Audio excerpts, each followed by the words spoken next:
원달러, 원달러. 미군 부대 앞 좁은 골목에서 32세 혼혈 여성이 헝클어진 머리와 너덜너덜한 옷차림으로 지나가는 군인들을 향해 절망적으로 외쳤습니다. 씻지 못한 몸에서 나는 냄새, 상처투성이인 팔, 그리고 이미 포기해버린 듯한 눈빛. 어떤 병사는 역겨워하며 고개를 돌렸고 어떤 병사는 잠시 멈춰 그녀를 품정하듯 훑어본 뒤 비웃으며 지나갔습니다.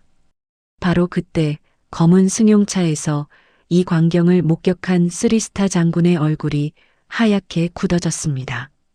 차를 세워. 아니다. 그냥 지나가. 30년 전 자신이 예고도 없이 버린 한국인 연인과 똑 닮은 얼굴, 그리고 자신의 젊은 시절을 그대로 닮은 눈빛을 마주한 순간이었습니다. 며칠 후 우연한 사건으로 병원에서 마주친 두 사람. 당신이 제 아버지 리처드 해리스 맞죠? 30년 동안 저를 버린 그 사람? 침묵이 흘렀습니다. 미군 최고 권력자 앞에 선 건 $1짜리 딸이었습니다.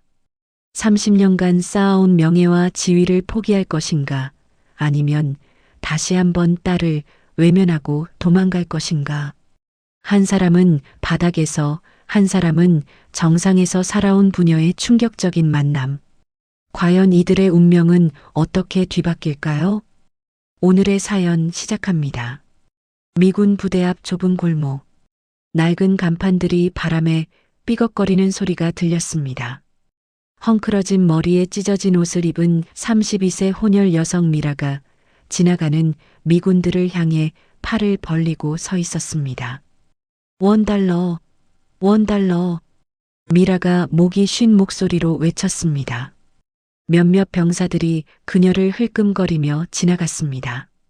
어떤 병사는 눈을 피해 빠르게 걸어갔고 어떤 병사는 잠시 멈춰서서 그녀를 훑어봤습니다. 28세 미군 병사 케빈이 동료 3명과 함께 그 골목을 지나고 있었습니다. 케빈은 미라를 보자 불편한 표정으로 고개를 돌렸습니다. 저 여자 또 나왔네. 동료 중 한 명이 코웃음을 치며 말했습니다. $1라니 완전 바닥이구나. 다른 동료가 손가락질하며 비웃었습니다. 케빈은 아무 말 없이 발걸음을 재촉했습니다. 미라는 그들의 시선을 받으며 고개를 들었지만 곧 다시 고개를 숙였습니다. 어느 병사 하나가 미라에게 다가갔습니다. 미라가 얼굴을 들어 그를 바라봤습니다. 병사는 미라를 위아래로 훑어본 뒤 고개를 흔들며 돌아섰습니다. 더럽다. 병사가 중얼거리며 지나갔습니다. 미라가 넘어질 듯 비틀거렸습니다. 그날 저녁 허름한 여인 숙방. 미라가 손바닥에 든 $2를 내려다보고 있었습니다. 거울 앞에 앉은 미라의 얼굴에는 말할 수 없는 피로가 스며 있었습니다. 나는 엄마와 다르다. 나는 달라야 해. 미라가 거울 속 자신에게 중얼거렸습니다. 그때 문이 벌컥 열렸습니다. 50대 여성 영숙이 소주병을 들고 비틀거리며 들어왔습니다. 또 그 더러운 짓 했구나. 영숙이 술 냄새를 풍기며 소리쳤습니다. 엄마, 또 술 마셨어? 미라가 일어서며 물었습니다. 네가 나랑 뭐가 다르다고 잘난 척이야. 영숙이 소주병을 미라 쪽으로 집어던졌습니다. 미라가 몸을 피하자 병이 벽에 부딪혀 깨졌습니다. 나는 선택이 없었어. 미라가 목소리를 높였습니다. 선택이 없었다고? 웃기는 소리 하지 마. 영숙이 바닥에 주저앉으며 소리쳤습니다. 그리고 갑자기 울먹이기 시작했습니다. 너 아버지 이름이 리처드 해리스야. 영숙이 흐느끼며 말했습니다.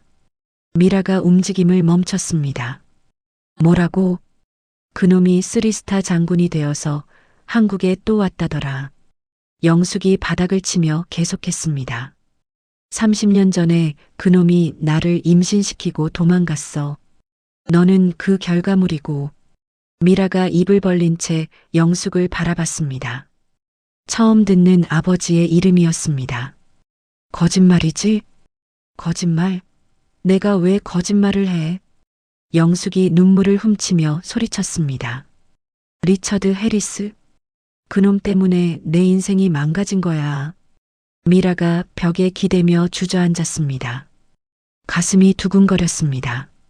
다음 날 오후 한국에 부임한 지 일주일 된 미군 3스타 장군 리처드 해리스가 검은 승용차를 타고 부대 시찰을 하고 있었습니다. 장군님, 부대 앞 지역 순찰 완료했습니다. 운전석에 부관이 보고했습니다. 리처드가 창밖을 내다봤습니다. 그때 골목에서 $1를 외치는 미라의 모습이 눈에 들어왔습니다. 리처드의 얼굴이 굳어졌습니다.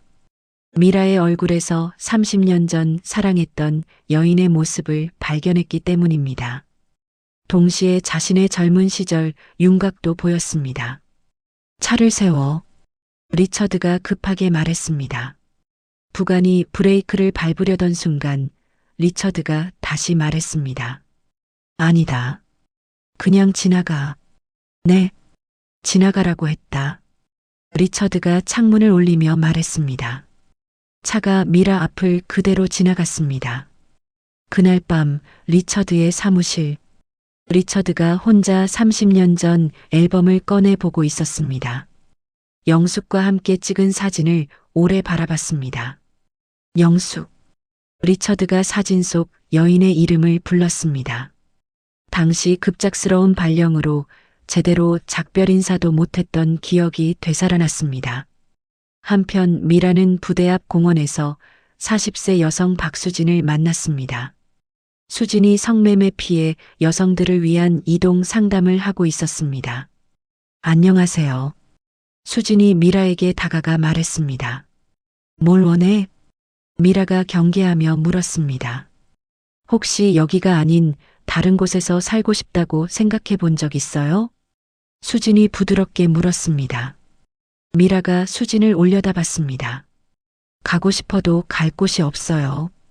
미라가 처음으로 솔직하게 대답했습니다. 그럼 만들어 드릴게요. 갈 곳을요.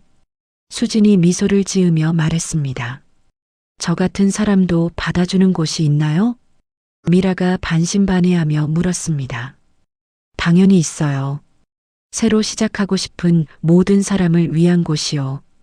수진이 미라의 손에 명함을 건네며 말했습니다. 미라가 명함을 받아들며 처음으로 희망이라는 감정을 느꼈습니다. 그날 밤 미라가 여인숙으로 돌아가는 길, 케빈과 동료 3명이 술에 취한 채 미라를 발견했습니다. 저기 $1 여자다. 한 동료가 손가락질하며 말했습니다. 오늘은 $1 말고 다른 걸로 해보자. 다른 동료가 음흉하게 웃으며 말했습니다.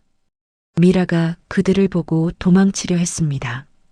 하지만 골목 막다른 곳에 몰렸습니다. 그만해. 케빈이 동료들을 말렸습니다. 왜? 재미있을 것 같은데. 동료가 케빈을 밀치며 말했습니다. 케빈이 망설였습니다. 미라가 벽에 등을 대고 떨고 있었습니다. 누구든 좋으니 도와줘. 미라가 작은 소리로 중얼거렸습니다. 일주일 후 케빈이 부대 막사에서 잠을 이루지 못하고 있었습니다. 천장을 바라보며 뒤척였습니다. 그날 밤 미라를 돕지 못했던 일이 계속 머릿속을 맴돌았습니다. 젠장. 케빈이 작게 중얼거리며 일어났습니다. 창밖으로 부대 앞 골목이 보였습니다. 미라가 평소보다 더 초라한 모습으로 서 있었습니다. 한편 리처드는 사무실에서 부관을 불렀습니다. 30년 전 한국 근무 기록을 좀 찾아보고 싶은데 리처드가 조심스럽게 말했습니다. 공식 기록 말씀이십니까? 부관이 물었습니다. 아니다. 개인적인 일이다. 옛 친구를 찾고 싶어서. 리처드가 손가락으로 책상을 두드리며 말했습니다. 알겠습니다. 어떤 정보가 필요하십니까? 영숙이라는 한국 여성. 당시 부대 근처에서. 리처드가 말을 멈췄습니다. 조용히 알아봐주게. 부관이 고개를 끄덕이며 나갔습니다. 그날 오후 수진이 다시 미라를 찾아왔습니다. 미라가 공원 벤치에 혼자 앉아 있었습니다. 어제 명함 받으셨죠? 수진이 미라 옆에 앉으며 말했습니다. 받긴 했는데. 미라가 주저하며 대답했습니다. 뭐가 걱정되세요? 저 같은 사람이 그런 깨끗한 곳에 들어가면 다른 사람들한테 피해만 줄 것 같아요. 미라가 고개를 숙이며 말했습니다. 그런 걱정은 안 하셔도 돼요. 거기는 모두 새로 시작하는 곳이니까요. 수진이 미라의 어깨에 손을 올리며 말했습니다. 왜 저를 도우려고 하시는지 이해가 안 돼요. 미라가 수진을 의심스럽게 바라봤습니다. 특별한 이유는 없어요. 그냥 도움이 필요한 사람을 돕는 게 제 일이거든요. 수진이 환하게 웃으며 말했습니다. 며칠 후 리처드의 부관이 조사 결과를 가지고 왔습니다. 영숙이라는 여성 찾았습니다. 부관이 서류를 내려놓으며 말했습니다. 어떤 상태인가? 리처드가 급하게 물었습니다. 알코올 문제로 여러 차례 병원 출입 기록이 있습니다. 현재 부대 근처에 거주하고 있고요. 부관이 보고했습니다. 혹시 가족은?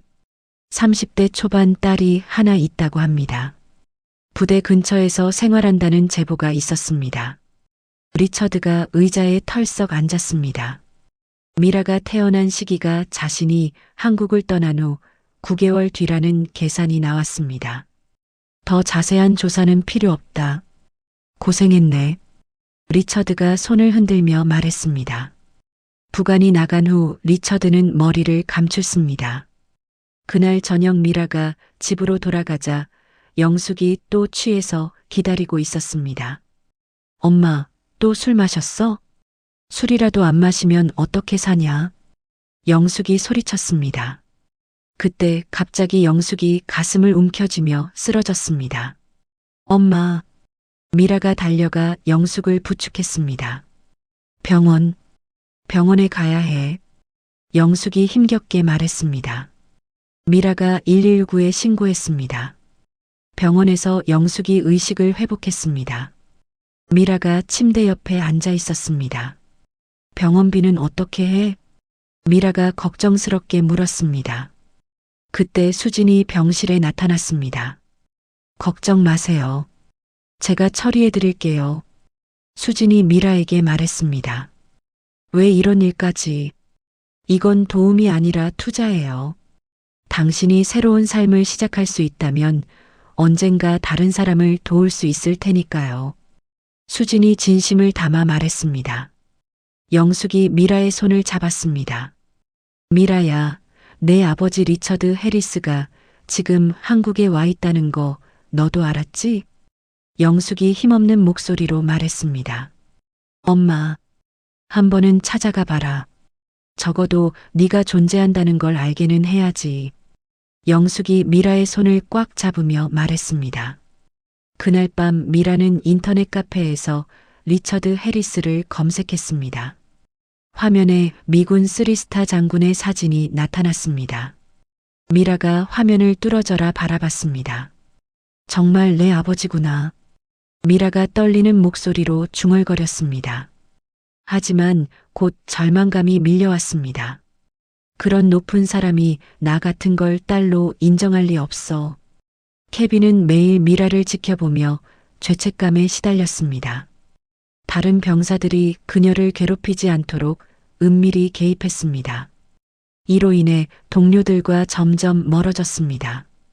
케빈, 요즘 왜 그래? 동료가 케빈에게 물었습니다. 그냥. 케빈이 짧게 대답했습니다.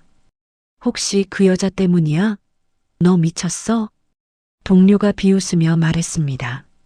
케빈이 주먹을 쥐었지만 참았습니다. 리처드는 미라가 자신의 딸일 가능성을 거의 확신했습니다. 하지만 동시에 큰 부담감을 느꼈습니다. 30년간 쌓아온 경력과 본국 가족을 생각하면 머리가 복잡했습니다. 인정하고 책임질 것인가 아니면 모른 척할 것인가. 리처드가 사무실에서 혼자 중얼거렸습니다. 미라는 병원에서 어머니를 돌보며 처음으로 두려움을 느꼈습니다. 내가 계속 이런 식으로 살면 언젠가는 엄마처럼 될 거야. 동시에 아버지를 찾고 싶은 마음과 포기하고 싶은 마음이 교차했습니다. 내 존재 자체가 그 사람에게는 스캔들이겠지. 그날 밤 미라는 자포자기한 심정으로 거리에 나섰습니다. 평소보다 더 무모하게 행동했습니다. 술 취한 행인들과 시비가 붙었습니다. 야, 더러운 혼혈년. 행인이 미라에게 소리쳤습니다. 미라가 그 남자를 밀쳤습니다. 남자가 넘어지며 미라의 머리채를 잡았습니다. 그때 케빈이 나타났습니다. 더 이상 양심을 무시할 수 없었습니다. 그만해. 케빈이 달려들며 외쳤습니다. 케빈이 술 취한 남자를 밀어냈습니다. 남자가 뒤로 넘어지며 머리를 바닥에 부딪혔습니다. 아! 남자가 비명을 지르며 머리를 감쌌습니다. 피가 흘러나왔습니다. 미라도 넘어지면서 무릎을 다쳤습니다. 케빈의 얼굴에도 긁힌 상처가 났습니다. 사람 살려. 주변 상인이 소리쳤습니다. 곧 경찰과 군 헌병대가 출동했습니다. 구급차가 도착해 미라와 다친 남자를 병원으로 옮겼습니다. 케빈도 함께 병원에 갔습니다. 다음 날 지역 신문에 기사가 실렸습니다. 미군과 현지 여성 간 폭력 사건 발생이라는 제목이었습니다. 기사를 본 시민단체들이 움직이기 시작했습니다. 부대 앞에서 시위가 벌어졌습니다. 미군의 현지 여성 성착취 근절하라. 시위대가 구호를 외쳤습니다.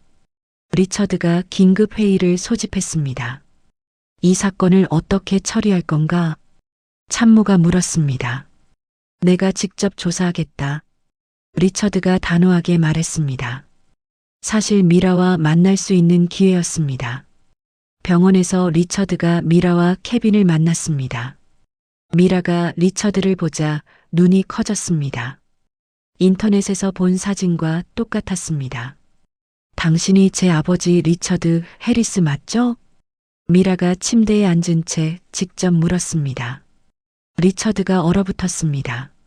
지금은 공식 조사 중이니 사적인 이야기는 나중에 하자. 리처드가 회피하며 말했습니다. 사적인 이야기요? 30년 동안 저를 버린 게 사적인 이야기예요? 미라가 목소리를 높였습니다. 리처드가 미라의 얼굴을 자세히 봤습니다. 영숙의 눈과 자신의 코, 입술 모양이 섞여 있었습니다. 확실히 자신의 딸이었습니다. 케빈이 옆에서 상황을 지켜봤습니다. 장군님, 미라는 정말 어려운 상황에 있는 사람입니다. 케빈이 용기를 내어 말했습니다. 조용히 해. 리처드가 케빈을 제지했습니다. 한편 시민단체의 시위가 점점 커졌습니다.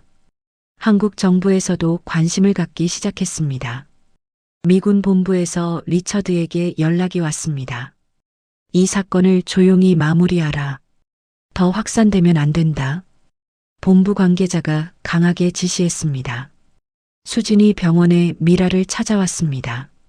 괜찮아요? 수진이 걱정스럽게 물었습니다.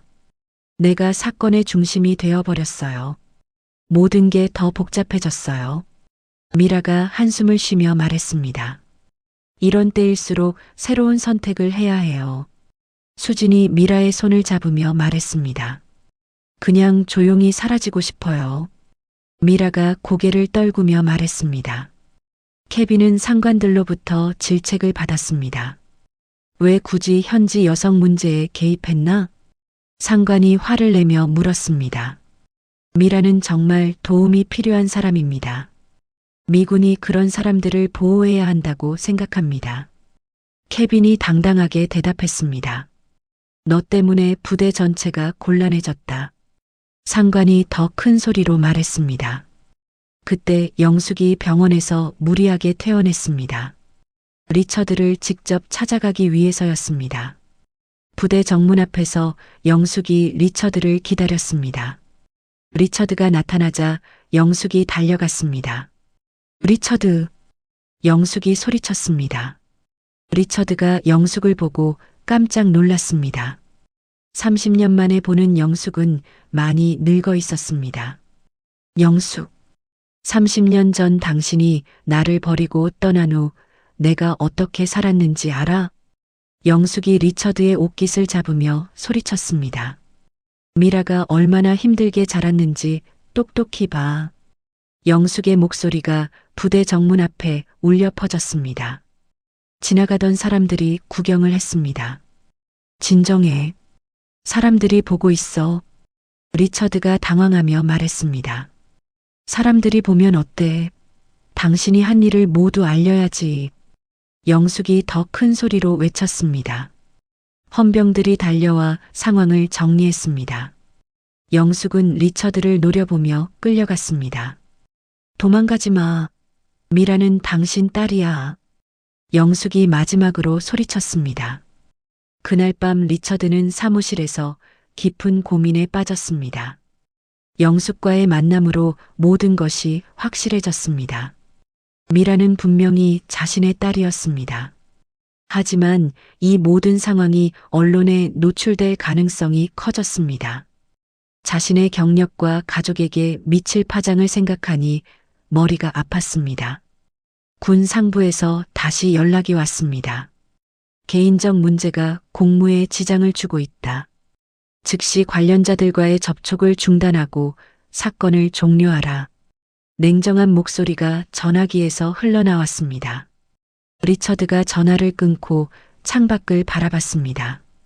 군인으로서의 의무와 아버지로서의 책임 사이에서 선택해야 했습니다. 내가 어떤 선택을 해야 하나? 리처드가 깊은 한숨을 쉬며 중얼거렸습니다. 이틀 후 미라가 수진이 운영하는 쉼터를 찾아왔습니다. 손에는 작은 가방 하나만 들고 있었습니다. 정말 나 같은 사람도 받아주나요? 미라가 쉼터 입구에서 조심스럽게 물었습니다. 당연해요. 여기는 새로 시작하고 싶은 모든 사람을 위한 곳이에요. 수진이 따뜻하게 미라를 맞아주었습니다. 모든 게 너무 복잡해졌어요. 저는 그냥 조용한 곳에서 새로 시작하고 싶어요. 미라가 눈물을 글썽이며 말했습니다. 수진이 미라를 쉼터 안으로 안내했습니다. 거실에서 다른 여성들이 TV를 보고 있었습니다. 모두 미라와 비슷하거나 더 어려운 상황을 겪었던 사람들이었습니다. 새로 오신 분이에요. 미라 씨. 수진이 모두에게 소개했습니다. 안녕하세요. 30대 중반 여성이 밝게 인사했습니다. 저는 현주예요. 여기 온 지 1년 됐어요. 1년이나요? 미라가 놀라며 물었습니다. 네. 처음에는 나도 며칠만 있다가 나갈 생각이었는데 여기서 새로운 삶을 배웠어요. 현주가 환하게 웃으며 말했습니다. 지금은 뭘 하세요? 작은 카페를 운영해요. 그리고 야간 대학에 다니고 있어요. 현주의 대답에 미라가 깜짝 놀랐습니다. 정말요? 저 같은 사람도 그런 일이 가능해요? 당연하죠. 나도 처음에는 불가능하다고 생각했어요. 현주가 미라의 손을 잡으며 말했습니다. 나도 미라 씨와 똑같은 길을 걸어왔거든요. 그날 밤 미라는 처음으로 안전한 곳에서 잠을 잤습니다. 오랫동안 느껴보지 못했던 평안함이었습니다. 한편 리처드는 군 상부의 압박을 받고 있었습니다. 하지만 마음은 이미 정해져 있었습니다. 이것은 내가 30년 동안 피해온 책임이다. 이제라도 정면으로 마주해야 할 문제야. 리처드가 혼자 중얼거렸습니다. 다음 날 리처드는 케빈을 불렀습니다. 미라의 상황이 어떤가? 리처드가 조심스럽게 물었습니다. 쉼터에 들어갔다고 들었습니다. 거기서 새로운 시작을 하려는 것 같습니다. 케빈이 대답했습니다. 그곳이 어떤 곳인가? 성매매 피해 여성들을 위한 곳입니다. 교육도 받고 직업도 구할 수 있어요. 케빈이 설명했습니다. 리처드가 고개를 끄덕였습니다. 익명으로 쉼터에 후원금을 보내기로 마음먹었습니다. 쉼터에서 미라는 새로운 교육을 받기 시작했습니다. 한글 읽기와 쓰기, 기본적인 컴퓨터 활용법을 배웠습니다. 이게 내 이름이에요? 미라가 처음으로 자신의 이름을 컴퓨터로 입력하며 신기해했습니다. 네, 아름다운 이름이에요. 수진이 옆에서 격려했습니다. 주민등록 등본도 발급받을 수 있어요? 당연히 가능해요. 당신은 대한민국 국민이니까요. 수진의 말에 미라가 처음으로 자신이 당당한 시민임을 깨달았습니다. 며칠 후 미라는 자신의 이름으로 은행 통장을 개설했습니다. 생애 처음으로 자신만의 통장을 가진 것이었습니다. 이제 정말 새로운 시작이에요. 수진이 미라를 축하해 주었습니다. 아버지를 찾는 것도 중요하지만 무엇보다 네가 먼저 자립할 수 있어야 해요. 수진이 조언했습니다. 그래야 어떤 관계든 건강하게 유지할 수 있어요.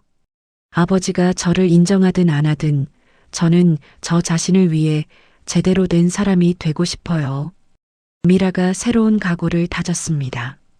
영숙은 딸이 쉼터에 들어갔다는 소식을 들었습니다.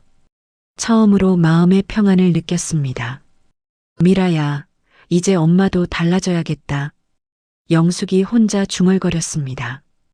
구청에 가서 알코올 치료에 대해 문의했습니다. 더 이상 미라에게 짐이 되지 않겠어. 영숙이 치료 신청서를 작성하며 다짐했습니다. 케빈은 미라를 도운 일로 동료들과 갈등을 겪었습니다. 하지만 후회하지 않았습니다. 내가 진짜 의미 있는 일을 했어. 케빈이 확신에 차서 말했습니다. 제대 후에는 사회복지 분야에서 일하고 싶다는 꿈이 생겼습니다. 한 달 후 쉼터에 거액의 익명 후원금이 들어왔습니다. 수진이 깜짝 놀랐습니다. 이런 큰 후원금은 처음이에요. 누가 보내주신 걸까요? 미라가 궁금해했습니다. 누군가 우리를 진심으로 도와주고 있어요. 수진이 감격하며 말했습니다. 후원금으로 교육 프로그램이 크게 확충되었습니다. 미라를 포함한 입소자들에게 더 많은 기회가 주어졌습니다. 언젠가 저도 다른 사람을 도울 수 있는 사람이 되고 싶어요. 미라가 수진에게 말했습니다. 충분히 가능해요. 당신에게는 그런 마음이 있으니까요. 수진이 미라를 격려했습니다. 리처드는 쉼터 소식을 케빈을 통해 들었습니다. 미라가 안정적으로 생활하고 있다는 것을 알고 안도했습니다. 언젠가는 딸과 직접 만나서 진심으로 사과해야겠어. 리처드가 마음을 굳혔습니다. 아버지로서 할 수 있는 일을 찾아야 해. 한 달 후 미라는 쉼터 연계 프로그램으로 베이커리 아르바이트를 시작했습니다. 생전 처음 정당한 노동의 대가를 받았습니다. 첫 급여를 받은 미라는 작은 꽃다발을 샀습니다. 치료 중인 어머니를 면회하러 가기 위해서였습니다. 병원으로 가는 길에 미라는 운명적인 만남을 하게 되었습니다. 병원 앞에서 리처드와 마주친 것입니다. 두 사람이 서로를 알아보고 멈춰 섰습니다. 30년 만에 아버지와 딸이 마주하는 순간이었습니다. 병원 앞에서 미라와 리처드가 서로를 바라봤습니다. 어색한 침묵이 흘렀습니다. 미라가 손에 든 꽃다발을 꽉 쥐었습니다. 안녕하세요. 저는 미라예요. 미라가 먼저 담담하게 말했습니다. 그리고 당신이 제 아버지라는 걸 알고 있어요. 리처드가 깊은 숨을 들이쉬었습니다. 더 이상 피할 수 없었습니다. 미라야, 아버지가 정말 미안하다. 리처드가 떨리는 목소리로 말했습니다. 30년 전 내 어머니와 너를 떠난 것이 내 인생 최대의 실수였다. 이제 와서 아버지 노릇을 하려는 건 아니죠? 미라가 차갑게 물었습니다. 그런 자격이 없다는 걸 안다. 하지만 이제라도 뭘 할 건데요? 미라가 리처드를 똑똑히 바라봤습니다. 나는 30년 동안 하지 못했던 사과를 하고 싶다.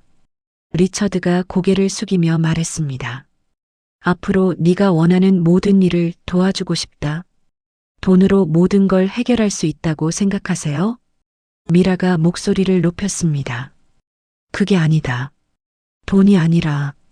그럼 뭘 원하는 거예요? 미라가 다그치듯 물었습니다. 가끔씩 만나서 아버지가 어떤 사람인지 알아가고 싶어요.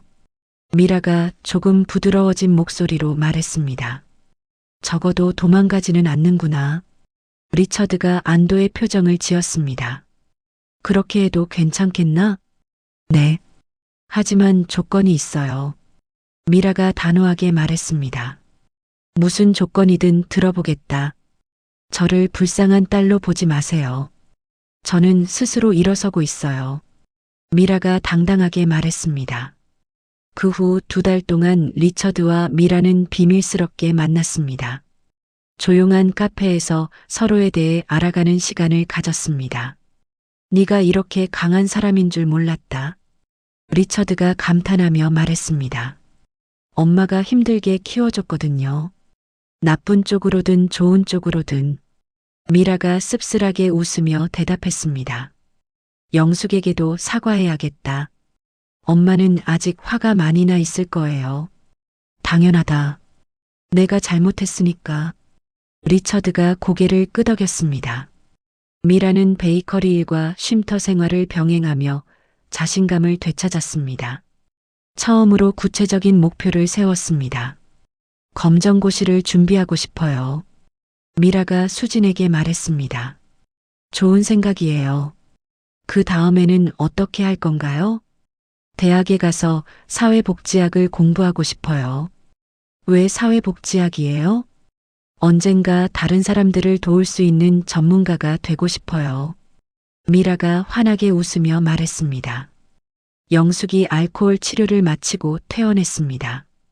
미라를 찾아와 베이커리에서 만났습니다. 정말 많이 변했구나. 영숙이 미라를 보며 눈물을 글썽였습니다. 이제야 내 딸 같다. 엄마도 많이 달라 보여요. 미라가 영숙의 손을 잡으며 말했습니다. 우리 이제 새로 시작해봐요. 그래. 엄마가 늦었지만 제대로 된 엄마가 되어볼게. 영숙이 처음으로 딸을 자랑스러워했습니다. 수진이 미라의 변화를 지켜보며 감탄했습니다. 네가 이룬 변화는 정말 기적이야. 선생님 덕분이에요. 아니야. 내 안에 있던 힘이었어. 수진이 미라를 격려했습니다. 이제 너도 다른 사람들에게 희망을 줄 수 있을 거야. 케빈이 제대를 한 달 앞두고 미라를 만났습니다. 당신 덕분에 내 인생의 방향을 찾았어요. 케빈이 진심으로 말했습니다. 제대 후에 뭘 할 건가요? 한국에서 사회복지학을 공부하고 싶어요. 정말요? 당신처럼 어려운 사람들을 돕는 일을 하고 싶어요. 케빈이 당당하게 말했습니다. 리처드는 미라가 검정고시를 준비한다는 소식을 들었습니다. 개인적으로 과외 선생님을 구해주고 교재비를 지원했습니다. 네가 대학에 가서 꿈을 이루는 모습을 보는 것이 아버지로서 가장 큰 기쁨이 될 거야. 리처드가 진심을 담아 말했습니다. 정말 고마워요. 아버지. 미라가 처음으로 자연스럽게 아버지라고 불렀습니다. 몇 개월 후 미라는 드디어 자신만의 작은 원룸을 얻었습니다. 생애 처음으로 자신의 이름으로 계약서에 서명했습니다. 이제 정말 내 집이 생겼어요. 미라가 감격하며 말했습니다. 리처드와 수진, 영숙이 함께 참석한 작은 집들이에서 미라는 진정한 가족의 의미를 깨달았습니다. 이게 정말 가족이구나. 그해 가을 미라는 검정고시에 합격했습니다. 사회복지학과에 입학 지원서를 제출했습니다. 1년 전의 나에게 지금의 모습을 보여줄 수 있다면 얼마나 좋을까. 미라가 중얼거렸습니다. 리처드가 미라의 검정고시 합격을 축하했습니다. 정말 자랑스러운 딸이다. 이제 정말 아버지 같아요. 미라가 환하게 웃으며 대답했습니다. 수진이 미라에게 말했습니다. 네가 앞으로 도울 사람들이 얼마나 많을지 생각하면 정말 기대돼. 제가 받은 도움을 다른 사람들에게 전해주는 것이 제 인생의 목표가 되었어요. 미라가 새로운 인생 철학을 확립했습니다. 행복한 시간은 계속될 것 같았습니다. 하지만 곧 예상치 못한 위기가 찾아올 것이었습니다. 미라의 대학 입학이 확정되고 3개월이 흘렀습니다. 안정적인 삶을 찾아가던 어느 날 예상치 못한 일이 벌어졌습니다.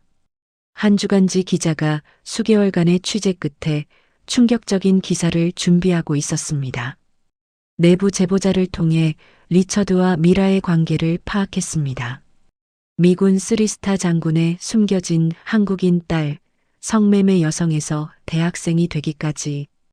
기사 제목이 포털 사이트 메인에 떴습니다. 미라의 사진까지 무단으로 게재되었습니다. 미라가 베이커리에서 일하고 있을 때 사장이 다가왔습니다. 미라 씨, 잠깐 얘기 좀 해요. 사장이 심각한 표정으로 말했습니다. 네, 무슨 일이세요? 인터넷 기사 봤어요? 미라가 고개를 갸웃거렸습니다. 무슨 기사요? 사장이 휴대폰을 미라에게 보여줬습니다. 미라의 얼굴이 하얘졌습니다. 이게 뭐예요? 손님들이 불편해한다고 해요. 미안하지만. 그래서요? 그만두시는 게 좋겠어요. 사장이 고개를 숙이며 말했습니다. 미라가 베이커리를 나와 휴대폰을 확인했습니다. 수십 통의 전화와 문자가 와 있었습니다. 리처드도 미군 본부로부터 긴급 연락을 받았습니다. 즉시 한국에서 철수하라. 본부 관계자가 냉정하게 지시했습니다. 무슨 말씀이십니까? 스캔들이 터진 이상 더 이상 한국에 있을 수 없다. 리처드가 주먹을 쥐었습니다. 본국에서도 가족들이 연락을 했습니다. 당신 때문에 우리 가족이 망신당했어요. 아내가 화를 내며 소리쳤습니다. 가족의 명예를 생각해서라도 그 여자와 관계를 끊으세요. 쉼터에도 기자들이 몰려들었습니다. 다른 입소자들까지 피해를 받기 시작했습니다. 미라 씨 때문에 우리까지 시달린다. 한 입소자가 불평했습니다. 수진이 미라를 불렀습니다. 괜찮아요? 내 때문에 다른 사람들까지 피해를 입고 있어요. 미라가 자책하며 말했습니다. 이건 내 잘못이 아니야. 그래도 제가 나가는 게 나을 것 같아요. 미라가 고집했습니다. 리처드는 긴급 기자회견을 열었습니다. 개인적인 과거사에 대해서는 공식적으로 언급하지 않겠습니다. 리처드가 공개적으로 미라와의 관계를 부인했습니다. 미라가 기자회견을 TV로 봤습니다. 가슴이 찢어질 것 같았습니다. 역시 나는 숨겨야 할 존재구나. 미라가 절망하며 중얼거렸습니다. 아버지에게도 부끄러운 딸이야. 그날 밤 리처드가 미라를 찾아왔습니다. 공개적으로 인정하지 못해서 미안하다. 리처드가 고개를 숙이며 말했습니다. 하지만 포기하지 마라. 아버지가 계속 도울게. 이제 됐어요. 미라가 차갑게 말했습니다. 뭐가 됐다는 거야? 저는 그냥 조용히 살고 싶어요. 미라가 쉼터 짐을 싸기 시작했습니다. 어디 갈 거야? 수진이 걱정스럽게 물었습니다. 모르겠어요. 그냥 아무도 모르는 곳으로. 인터넷에는 악성 댓글들이 쏟아졌습니다. 혼혈 창녀가 미군 장군을 등쳐먹는다. 세금으로 먹고 사는 군인이 사생활이 문란하다. 미라가 댓글들을 보고 울음을 터뜨렸습니다. 대학에서도 연락이 왔습니다. 입학이 재검토 대상이 되었습니다. 담당자가 냉정하게 통보했습니다. 사회적 물의를 일으킨 학생은 받기 어렵다고 하네요. 미라가 쉼터를 떠나 거리로 나왔습니다. 예전처럼 성매매를 할 수는 없었습니다. 노숙자 생활을 시작했습니다. 영숙이 딸의 기사를 보고 충격을 받았습니다. 다시 술을 찾기 시작했습니다. 내가 미라를 이렇게 만들었어. 영숙이 술병을 들고 흐느꼈습니다. 내 잘못이야. 과음으로 다시 응급실에 실려갔습니다. 케빈이 미라의 소식을 들었습니다. 한국에서 공부하며 미라를 찾아다녔습니다. 한강공원에서 노숙하는 미라를 발견했습니다. 미라. 케빈이 달려가 불렀습니다. 이제 누구의 도움도 받고 싶지 않아요. 미라가 고개를 돌렸습니다. 제발 저를 그냥 놔둬요. 하지만 가세요. 미라가 소리쳤습니다. 언론의 관심은 계속되었습니다.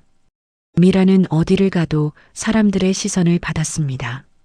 차라리 예전처럼 아무도 모르는 투명 인간이었으면 좋겠어. 미라가 한강을 바라보며 중얼거렸습니다. 모든 것을 포기하고 싶은 마음이 들었습니다. 극단적인 선택까지 고려하게 되었습니다. 2달 후, 미라가 한강공원에서 노숙하며 절망에 빠져 있을 때였습니다. 수진이 미라를 찾아왔습니다. 미라야, 여기 있었구나. 수진이 벤치에 앉은 미라 옆에 자리했습니다. 왜 저를 찾으세요? 미라가 고개도 들지 않고 말했습니다. 네가 없는 쉼터에서 다른 사람들이 얼마나 너를 그리워하는지 몰라. 수진이 부드럽게 말했습니다. 저 때문에 피해만 봤잖아요. 그게 아니야. 언론 관심이 다른 곳으로 옮겨갔어. 수진이 가방에서 편지 뭉치를 꺼냈습니다. 이거 봐. 뭐예요? 전국에서 온 편지들이야. 수진이 편지를 하나씩 펼쳐 보였습니다. 미라 씨 이야기를 보고 희망을 얻었다는 내용들이야. 미라가 편지를 받아들었습니다. 저도 미라 씨처럼 새로운 삶을 시작하고 싶어요. 편지 내용을 읽으며 미라의 눈에 눈물이 맺혔습니다. 내 존재가 누군가에게는 의미가 있었구나. 미라가 작게 중얼거렸습니다. 같은 시각 리처드는 군 본부와 마지막 통화를 하고 있었습니다. 마지막으로 말씀드립니다. 즉시 철수하십시오. 본부 관계자가 강하게 지시했습니다. 아니요. 이것은 내가 평생 짊어져야 할 책임입니다. 리처드가 단호하게 대답했습니다. 그럼 보직 해제를 각오하십시오. 각오하고 있습니다. 리처드가 전화를 끊었습니다. 다음 날 리처드가 재차 기자회견을 열었습니다. 어제 제가 한 말을 정정하겠습니다. 기자들이 웅성거렸습니다. 과거의 잘못을 인정하고 딸을 돕는 것이 아버지로서 당연한 의무입니다. 리처드가 당당하게 말했습니다. 미라는 제 딸이 맞습니다. 그리고 저는 그 사실을 부끄러워하지 않습니다. 수진이 미라에게 기자회견 영상을 보여줬습니다. 봐, 너의 아버지가 용기를 냈어. 미라가 화면을 보며 눈물을 흘렸습니다. 이제서야 진짜 아버지의 모습을 보는 것 같아요. 다시 쉼터로 돌아갈 거야? 수진이 물었습니다. 네, 돌아가고 싶어요. 미라가 고개를 끄덕였습니다. 쉼터로 돌아온 미라를 모든 사람들이 반갑게 맞아줬습니다. 미라 언니, 입소자들이 달려와 안겼습니다. 많이 걱정했어요. 이제 괜찮아. 미안했어. 미라가 진심으로 사과했습니다. 미라는 자신과 비슷한 처지의 새로운 입소자들을 돕기 시작했습니다. 언니도 저희와 같은 길을 걸어오신 거예요? 새로운 입소자가 물었습니다. 그래. 하지만 지금은 이렇게 살고 있어. 미라가 환하게 웃으며 대답했습니다. 제 경험이 다른 사람들에게 조금이라도 도움이 된다면 그것으로 충분해요. 수진이 미라에게 정식 상담 보조원 자리를 다시 제안했습니다. 정말 잘 어울려. 너만큼 설득력 있는 상담사는 없어. 케빈도 미라가 쉼터로 돌아왔다는 소식을 듣고 찾아왔습니다. 정말 다행이에요. 당신이 포기하지 않아서. 케빈이 안도하며 말했습니다. 나도 더 열심히 공부해서 당신처럼 다른 사람들을 도울 거예요. 영숙도 딸의 회복 소식을 듣고 다시 술을 끊었습니다. 이제는 내가 미라에게 짐이 되지 않고 자랑스러운 엄마가 되고 싶어. 영숙이 작은 식당에서 설거지 일을 시작했습니다. 리처드는 군에서 명예 전역 처리를 받았습니다. 이것이 내 인생에서 내린 최선의 결정이야. 리처드가 후회하지 않았습니다. 한국에 머물며 미군 가족상담소에서 자원봉사를 시작했습니다. 뒤늦게나마 의미 있는 일을 하고 있어 연기되었던 미라의 대학 입학이 정식으로 승인되었습니다. 사회복지학과에 들어가게 되었습니다. 입학식에 리처드와 수진, 영숙이 모두 참석했습니다. 정말 자랑스러운 딸이야. 리처드가 미라를 껴안으며 말했습니다. 이제 정말 완전한 가족 같아요. 미라가 환하게 웃었습니다. 한국 사회에서도 긍정적인 변화가 일어났습니다. 성매매 피해자 지원 정책이 강화되었습니다. 혼혈인 차별 문제도 개선되기 시작했습니다. 내 아픔이 다른 사람들에게는 도움이 되었구나. 미라가 자신의 경험에 새로운 의미를 부여했습니다. 언론의 관심도 점차 줄어들었습니다.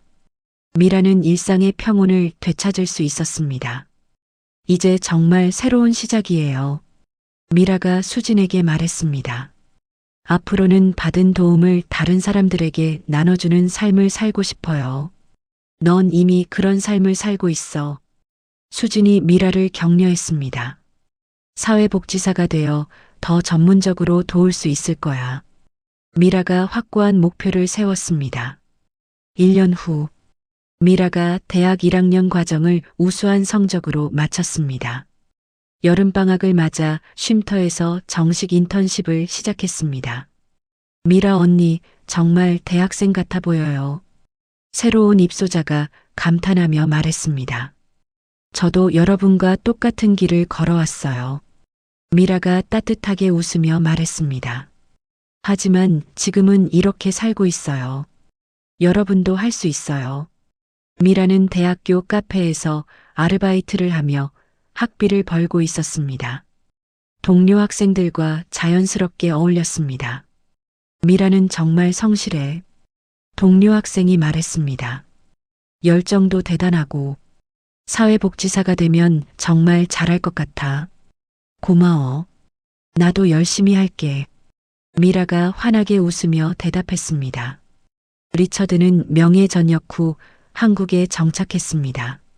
미군 가족 상담소에서 자원봉사를 하며 의미 있는 노년을 보냈습니다. 아버지, 요즘 어떠세요? 미라가 일주일에 한 번씩 리처드를 만났습니다. 정말 보람있어. 늦었지만 진짜 아버지 역할을 배워가고 있어. 리처드가 만족스럽게 말했습니다. 딸 덕분에 새로운 삶을 찾았어. 영숙은 알코올 중독을 완전히 극복했습니다. 작은 김밥집에서 정직하게 일했습니다. 엄마, 많이 좋아 보여요. 미라가 영숙을 만나며 말했습니다. 이제 서로 의지하지 않고도 각자 길을 걸어갈 수 있는 건강한 모녀가 된 것 같아. 영숙이 뿌듯해하며 말했습니다. 미라야, 정말 자랑스러워. 케빈은 사회복지학과 3학년이 되었습니다.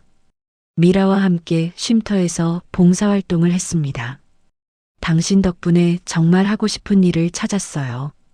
케빈이 미라에게 고마워했습니다. 서로 도우며 사는 거죠. 미라가 겸손하게 대답했습니다. 수지는 미라의 성장을 지켜보며 감탄했습니다. 네가 상담할 때 보여주는 진정성은 정말 대단해. 수진이 미라를 칭찬했습니다. 졸업 후에는 우리 쉼터 정식 직원이 되어줄 거지? 네, 꼭 그러고 싶어요. 미라가 기꺼이 약속했습니다. 2년 후 미라는 대학 3학년이 되었습니다. 사회복지사 국가고시를 준비했습니다. 내가 받은 도움을 이제는 전문적으로 전해줄 수 있겠어. 미라가 자부심을 가졌습니다. 원룸에서 작은 투룸 아파트로 이사했습니다. 벽에 대학 성적표와 자격증들을 걸었습니다. 정말 많이 왔구나. 미라가 자신의 변화를 뿌듯해했습니다. 리처드가 방문했을 때마다 정말 자랑스러운 딸이라고 말했습니다. 미라도 진심으로 행복해했습니다. 미라의 이야기는 다큐멘터리로 제작되었습니다. 성매매 피해자 지원에 대한 사회적 관심이 지속되었습니다. 내 아픔이 다른 사람들에게 도움이 되니까 의미가 있어. 미라가 자신의 과거를 당당하게 받아들였습니다. 대학 졸업을 앞둔 어느 가을날이었습니다. 미라가 우연히 예전 그 골목을 지나가게 되었습니다. 그곳에서 자신과 비슷한 상황의 젊은 여성을 발견했습니다. 혹시 다른 선택이 있다는 걸 알고 싶으세요? 미라가 주저하지 않고 다가가 물었습니다. 정말 그런 곳이 있어요? 여성이 놀라며 물었습니다. 네, 있어요. 저도 거기서 새로운 시작을 했거든요. 미라가 수진의 쉼터 연락처를 적어줬습니다. 당신도 할 수 있을 거예요. 미라가 격려했습니다. 그 순간 자신이 진정한 희망의 전달자가 되었음을 깨달았습니다. 에필로그. 미라의 대학 졸업식이 열렸습니다. 리처드, 영숙, 수진, 케빈이 모두 참석했습니다. 사회복지학 학사학위 김미라. 미라가 무대에서 학위를 받았습니다. 가족들이 박수를 쳤습니다. 5년 전에 저에게 지금 모습을 보여줄 수 있다면 얼마나 좋을까요? 미라가 소감을 말했습니다. 하지만 그 모든 아픔이 있었기에 지금의 제가 있는 것 같아요. 리처드가 다가와 미라를 껴안았습니다. 정말 자랑스러운 딸이야. 이제 정말 완전한 가족 같아요. 미라가 환하게 웃었습니다. 수진이 미라에게 말했습니다. 이제 정식으로 우리 팀이야. 네, 열심히 할게요. 케빈도 졸업 후 같은 길을 걷기로 했습니다. 함께 많은 사람들을 도워요. 영숙이 딸을 바라보며 눈물을 글썽였습니다. 정말 잘 자랐구나. 미라가 가족들을 둘러보며 말했습니다. 앞으로도 받은 사랑을 나누며 살겠어요. 그게 진짜 행복이야. 리처드가 미라의 어깨에 손을 올리며 말했습니다. 모든 사람이 따뜻하게 웃고 있었습니다. 진정한 가족이 완성된 순간이었습니다.